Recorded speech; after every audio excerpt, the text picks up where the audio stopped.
ବନ୍ଧୁଗଣ, ଆଜି ଆମକୁ ଏକ କଠୋର ପ୍ରଶ୍ନର ସମ୍ମୁଖୀନ ହେବାକୁ ପଡ଼ିବ। ଆମେ ଯେଉଁ ଶିକ୍ଷା ଲାଭ କରିଛୁ, ତାହା କ'ଣ କେବଳ ଏକ ଭଲ ଚାକିରି ପାଇଁ ନା ସମାଜର ଅନ୍ୟାୟ ବିରୁଦ୍ଧରେ ସ୍ୱର ଉତ୍ତୋଳନ କରିବା ପାଇଁ?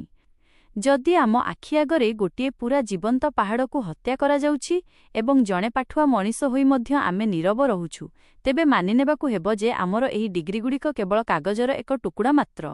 ଆମେ କ୍ଲାସରୁମ୍ ଭିତରେ ବସି ପିଲାମାନଙ୍କୁ ସଷ୍ଟେନେବୁଲ୍ ଡେଭଲପମେଣ୍ଟର ସଂଜ୍ଞାତ ଘୋଷାଇ ଦେଉଛୁ, କିନ୍ତୁ ବାସ୍ତବ ଦୁନିଆରେ ଯେତେବେଳେ ପ୍ରକୃତି ଶେଷ ନିଶ୍ୱାସ ତ୍ୟାଗ କରୁଛି, ସେତେବେଳେ ଆମର ନୀରବତା ଆମ ଶିକ୍ଷିତ ସମାଜ ପ୍ରତି ଏକ ବଡ଼ ଚାପୁଡ଼ା।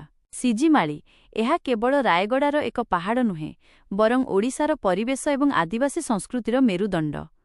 ଏହି ବିବାଦର ସୂତ୍ରପାତ ସେତେବେଳେ ହେଲା, ଯେତେବେଳେ ବଡ଼ ବଡ଼ କର୍ପୋରେଟ୍ ସଂସ୍ଥାଙ୍କ ନଜର ସେଠାରେ ଥିବା ପ୍ରଚୁର ବକ୍ସାଇଟ୍ ସମ୍ପଦ ଉପରେ ପଡ଼ିଲା। କିନ୍ତୁ ଏହି ବକ୍ସାଇଟ୍ ତଳେ ଚାପି ହୋଇ ରହିଛି ହଜାର ହଜାର ଆଦିବାସୀଙ୍କ ବିଶ୍ୱାସ।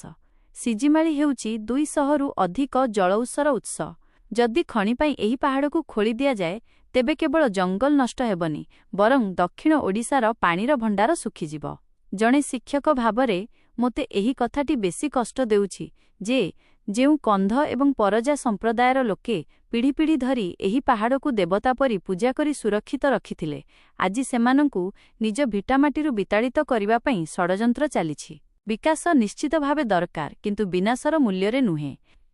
ଯେଉଁ ବିକାଶ ଆମର ନଦୀକୁ ଶୁଖାଇ ଦିଏ ଏବଂ ମଣିଷକୁ ନିଜ ମାଟିରୁ ଅଲଗା କରିଦିଏ, ତାହା ପ୍ରକୃତରେ ବିକାଶ ନା ସର୍ବନାଶ? ଆଜି ଯଦି ଆମେ ପାଠୁଆ ଲୋକମାନେ ଏହି ବିଷୟରେ ଆଲୋଚନା କରିବାନି, ତେବେ ଆସନ୍ତାକାଲି ଆମେ ଆମ ଛାତ୍ରଛାତ୍ରୀଙ୍କ ଆଖିରେ ଆଖି ମିଶାଇ କହିପାରିବାନି ଯେ ଆମେ ଏକ ସୁନ୍ଦର ପୃଥିବୀ ଗଢ଼ିବାକୁ ଚେଷ୍ଟା କରୁଛୁ।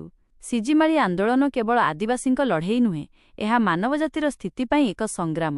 ଶିକ୍ଷାର ପ୍ରକୃତ ଉଦ୍ଦେଶ୍ୟ ହେଉଛି ଅନ୍ୟାୟ ବିରୁଦ୍ଧରେ ଛିଡ଼ା ହେବା। ଆସନ୍ତୁ ନିଜର ସ୍ୱାର୍ଥପର ନୀରବତାକୁ ଭାଙ୍ଗି ସିଜିମାଳିକୁ ବଞ୍ଚାଇବା ପାଇଁ ଏକଜୁଟ ହେବା। ମନେ ରଖନ୍ତୁ, ଯଦି ଆଜି ପ୍ରକୃତି ହାରିଯାଏ, ତେବେ ଆମ ଶିକ୍ଷା ମଧ୍ୟ ହାରିଯିବ।